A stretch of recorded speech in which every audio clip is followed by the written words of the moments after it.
So when students we are doing quotient groups, quotient group या फिर factor group, it's also known as factor group. तो factor group कैसे बनता है? If G is a group and H is a normal subgroup of G, H का normal होना जरूरी है. H is a normal subgroup of G, then G by H, this is nothing but it is collection of cosets of H in G. If it forms a group under composition HA, HB, product of two right coset is again a right coset. Under this composition G by H forms a group and this group is known as quotient group. और इसके हमने इसको prove भी किया था कि कैसे कैसे ये ग्रुप बनाता है. एक एग्जांपल कर लिया था, आज हम एक और एग्जांपल कर लेते हैं. सपोज Z हमारे पास एक ग्रुप है, G की जगह हमने क्या ले लिया Z, the group of integers. It will have 0, 1, 2, 3 and so on चलता जाएगा, -1, -2, -3 and so on. These are the integers. अब हम इसका एक सब ग्रुप ले लेते हैं. तो इसका सब ग्रुप कुछ भी ले सकते हैं. NZ इसका सब ग्रुप होता है, तो N मैंने ले लिया 4, तो एक 4Z मैंने इसका सब ग्रुप ले लिया in place of H.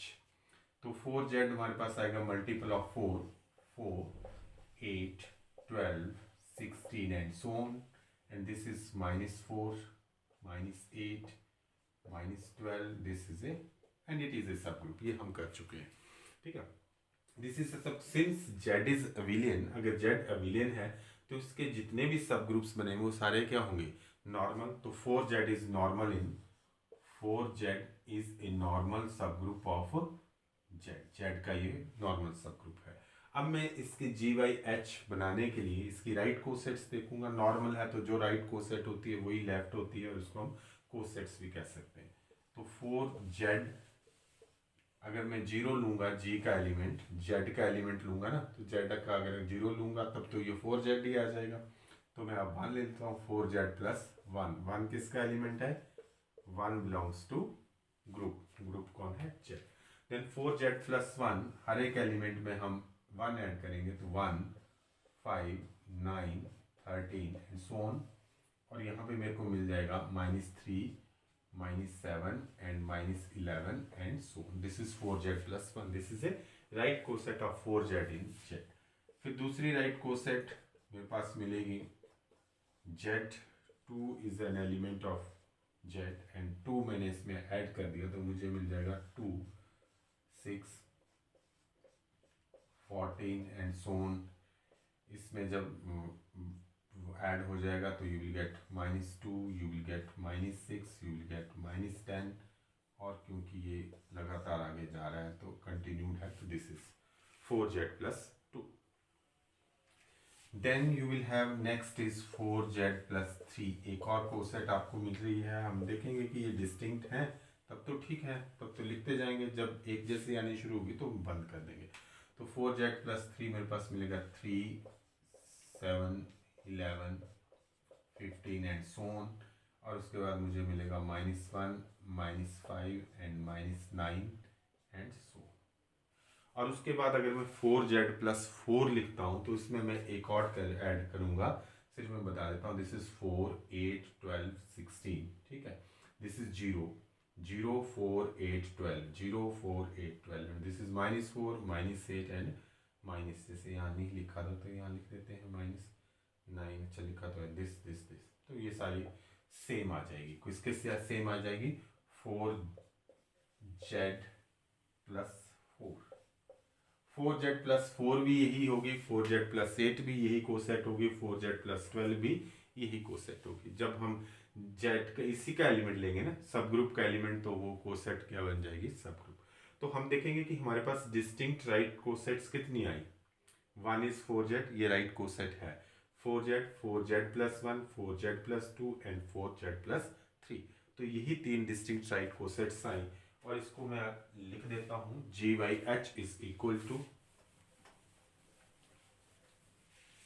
Set of right cosets of H in G. तो G की जगह है Z upon 4Z is equal to कौन कौन सी है? ये 4Z.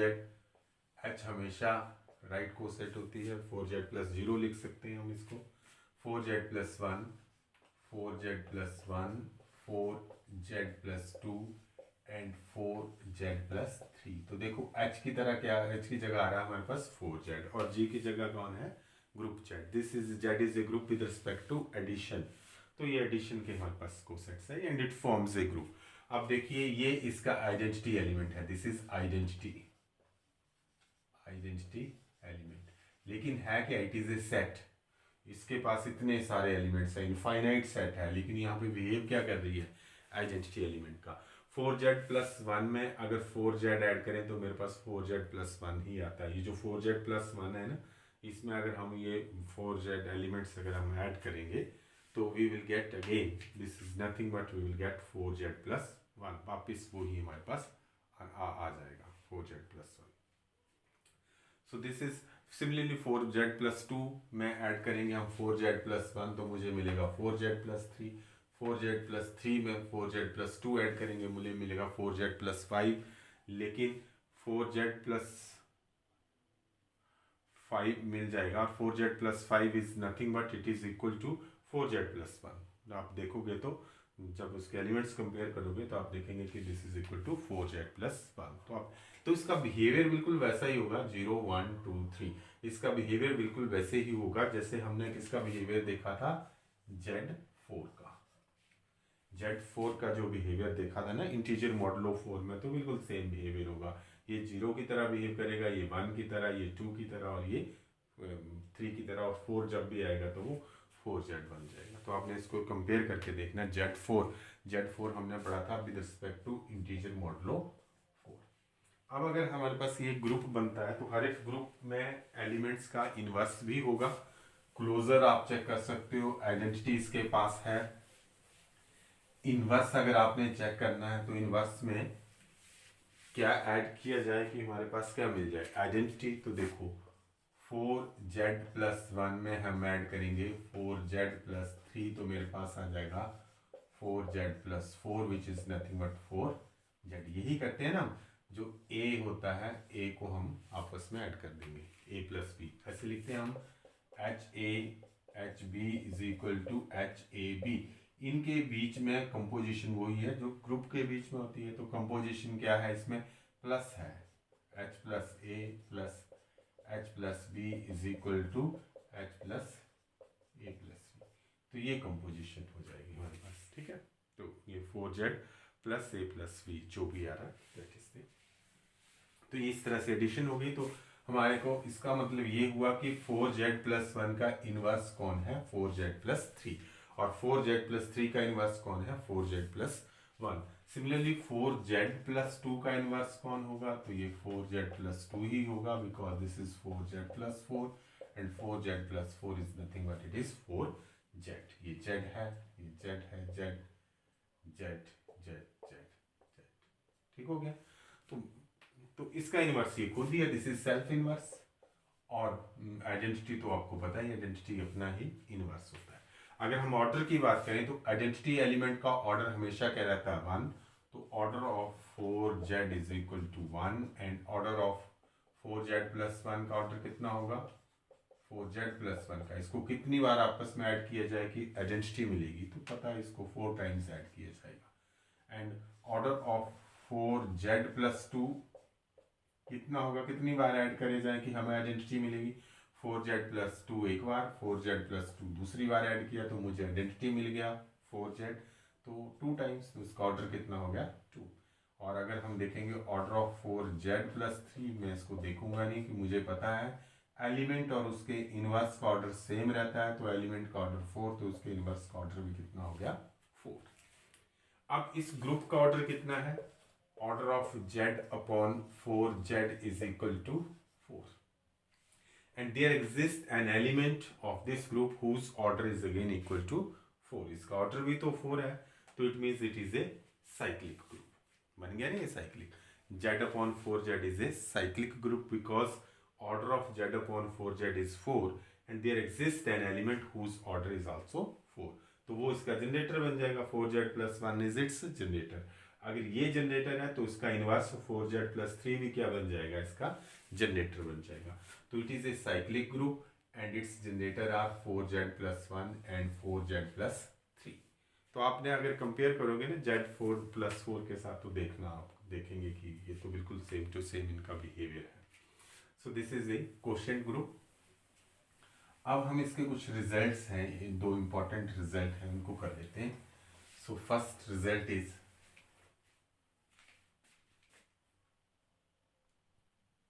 देखो क्वोशिएंट ग्रुप का एक रिजल्ट है, show that every quotient group of a cyclic group is cyclic. इसका मतलब if G is a cyclic group then G is cyclic, then you want to prove that G by H is also cyclic.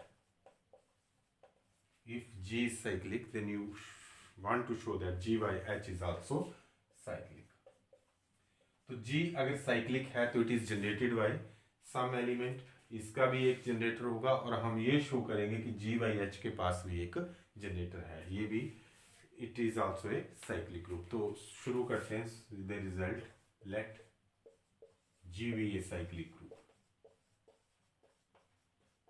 Cyclic group, अगर G एक cyclic group होगा तो इसका एक generator होगा, तो मैं अगर ऐसे लिख दूं तो it means that G is generated by A।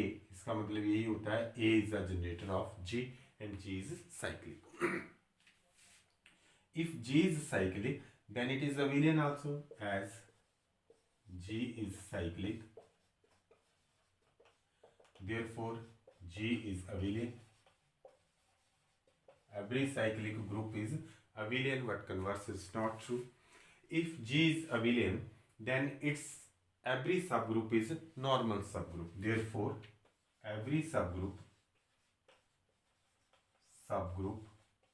नाम भी दे देते हैं H of G is normal subgroup। कोई भी ग्रुप लेंगे G का तो वो क्या बन जाएगा, नॉर्मल सबग्रुप। और क्वोशिएंट ग्रुप बनाने के लिए मुझे H क्या चाहिए, नॉर्मल, तो H मुझे यहां से क्या मिल गया, नॉर्मल। तो therefore G by H is quotient group of G एक ग्रुप था और H इसका नॉर्मल सब ग्रुप है, तो G by H is quotient group of G। अब मैंने ये शो करना है कि G साइक्लिक है तो G by H is also cyclic. G cyclic है तो उसका जनरेटर मैंने कौन सा लिया होगा, A। अब देखिए, if X belongs to G, then अगर X G का एलिमेंट है और G साइक्लिक है, it is generated by A, तो it means X can be written as some powers of a raised to power m, where m is an integer, जहां पे m क्या है, integer, where m is integer। यहां तक तो ठीक है। अब देखिए, x is generated by a, तो x can be written as some power of a raised to power m हमने लिख दिया। अब देखते हैं कि x अगर g का एलिमेंट है तो hx क्या बन जाएगा, X belongs to G, therefore Hx मेरे पास किसका एलिमेंट आ रहा है, G by H का, राइट कोसेट। आप इसको लेफ्ट से भी कर सकते हैं। तो Hx belongs to G, now I can write Hx is equal to H, x is nothing but it is a raised to power m, I can write it as a raised to power m, and this can be written as H a how many times a, it is m times, a लिख रहे हैं हम m times, तो a raise to power m बन जाएगा। अब हमें पता है H a into H a b is equal to H a H b, because H is normal. तो ये दो के लिए था ट्रू था, ये फाइनाइटली मैनी के लिए भी ट्रू है। तो this is H a so on H a how many times, आप साइड में लिख सकते हैं m times, and this is nothing but H a raised to power m। तो देखो, हमने ये शो कर दिया कि any element of G by H can be written as powers of H a raised to power, can be written as powers of an element H a, और H a भी किसका एलिमेंट है, क्योंकि A G का element है, तो H a किसका element हुआ, G by H का। तो देखो इसको लिख सकते हैं, therefore every element of G by H can be written as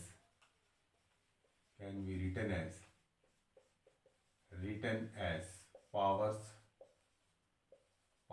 of H A की पावर्स में लिखा जा सकता है। Therefore G by H is generated by H A, means H A is generator of G by H. तो अगर G by H का generator मिल गया, जब भी हमें कोई जनरेटर मिल जाए तो इट मीन्स वो ग्रुप क्या होगा, साइक्लिक। तो G by H is generated by H a, this implies that G by H is cyclic. ठीक है, तो अगर जी हमारा साइक्लिक है तो इसका कोशेंट ग्रुप भी क्या होगा, साइक्लिक ग्रुप होगा। ठीक है, ये अलग से ग्रुप है जी। ध्यान रखना, जी और एच में एक ही बाइनरी ऑपरेशन होगा, जो जी में बाइनरी ऑपरेशन है वही किस में होगा, एच में। लेकिन जी बाई एच ये अलग ग्रुप है और इसमें बाइनरी ऑपरेशन कौन होगा, product of cosets. Product of two cosets is equal to this one, product of two right coset is right coset once again. तो G by H is cyclic. Converse इसका true नहीं है, तो इसका हम example पहले आप भी ढूंढ के रखना कि इसका क्या एग्जांपल हो सकता है। कन्वर्स इज नॉट ट्रू का। अब दूसरा रिजल्ट जो है इसके साथ ही आ जाता है कि if G is abelian then, इसको हम सीधे लिख देते हैं, if G is an abelian group then its quotient group G by H is also abelian। ठीक है, it means every subgroup of an abelian group is abelian। तो उसको वर्डिंग में ना लिख के हमने इस तरह से लिख लिया। तो सॉल्यूशन में again, since G is abelian therefore G is abelian, therefore every subgroup नाम लिख लेते हैं H of G is abelian। कोई भी सबग्रुप लेंगे हम तो वो इज नॉर्मल, कोई भी सबग्रुप लेंगे तो वो क्या हो जाएगा, any subgroup H of G या every subgroup H of G is normal. अगर ये नॉर्मल हो गया तो therefore G by H is a quotient group. Quotient group of G, ये कोशेंट ग्रुप बन गया। अब हमने इसको क्या शो करना है, अबिलियन, क्योंकि G अबिलियन है, as G is abelian, G is, definition लिख दो abelian, therefore if A B belongs to G then A B is equal to b a, for all हो गया, for all a B belongs to G, है ना, a b is equal to b a, for all a B belongs to G, a b is equal to b a. अगर ये है A B किसके element है, G के, तो therefore H A comma H B किसके element हो जाएंगे हमारे पास, जी बाई एच के। तभी होते हैं ना, ए हम कहाँ से लेते हैं और बी जी से, तो एच ए एच बी। अगर ये H से लाएंगे तो हमारे पास वो H ही बन जाता है, और that behaves as an identity element. अब देखते हैं इनका प्रोडक्ट, इधर से ना लिख के ऊपर ही लिखते हैं दोबारा से, H A H B is equal to H A H B is equal to product of two right coset is right coset H A B, ये तो डेफिनेशन ही है। अब ए बी, क्योंकि A B belongs to G और A B किसके बराबर है, बी ए के बराबर, तो हम ए बी को लिख लेते हैं B A, because G is abelian, ये लेके चले हुए हैं। And this can be written as, जैसे ये लिखा था, this is H B into H A. तो मेरे पास क्या आ गया, H A H B is equal to H B H A for all H A comma H B belongs to G by H. And this shows that, क्या show करेगा कि G by H is abelian, definition होगी, this implies that G by H is abelian group. तो हमने दो result किए कि अगर G साइक्लिक है तो G by H भी क्या होगा, साइक्लिक। फिर दूसरा रिजल्ट किया, G अबिलियन है तो G by H भी क्या है, अबिलियन। तो दोनों पूछ ली जाते हैं कई बार, और दोनों इजी है प्रूव करने के लिए। अब converse of both these results is not true, ना साइक्लिक वाले का, अगर ये साइक्लिक है तो जरूरी नहीं जी साइक्लिक होगा, ये अविलियन नहीं है, ए अविलियन है तो जरूरी नहीं कि जी अविलियन होगा, कन्वर्स नॉट ट्रू। और इन दोनों को कन्वर्स को जस्टिफाई करने के लिए हम सिर्फ एक ही एग्जांपल दे देंगे, एक एग्जांपल से ही दोनों का बन जाएगा। तो एग्जांपल हम फिर कर लेंगे, या फिर आपको एक होमवर्क रहा भी, फाइन देखो भी एग्जांपल कौन है इसका